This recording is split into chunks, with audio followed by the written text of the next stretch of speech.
करवीर तालुक्यातील चिंचवडे इथल्या जिल्हा परिषदेच्या प्राथमिक शाळेतल्या माजी विद्यार्थ्यांनी एकत्र येऊन शाळेकडे पाठीमागे वळून पहा हा उपक्रम राबवण्याचं ठरवलंय। या उपक्रमाअंतर्गत 4 लाख रुपये वर्गणीद्वारे जमा करून या पैशातून विद्यार्थ्यांसाठी अभ्यासिका आणि सुसज्ज डिजिटल कॉम्प्युटर लॅब तयार करून देण्याचं उद्दिष्ट ठेवलंय। याची त्यांनी सुरुवात देखील केली असून आतापर्यंत त्यांनी 1 लाखाचा निधी जमा केलाय।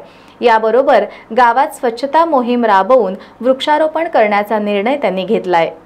माजी विद्यार्थ्यांची आमची जी बैठक झाली त्या बैठकीत ठरल्याप्रमाणे ग्रामपंचायत चिंचवडे आणि शालेय व्यवस्थापन समिती यांच्या माध्यमातून जे आवाहन करण्यात आले होते की शाळेच्या सामाजिक उपक्रमासाठी किंवा ग्रंथालय असेल किंवा झाडे असेल किंवा शाळेची जी स्वच्छता असेल त्यासाठी एक 4 ते 5 लाख रुपये खर्च येणार होता। तो आम्ही अनावश्यक खर्च टाळून आम्ही हा सर्व खर्च आम्ही शाळेसाठी सुपूर्द करणार आहे।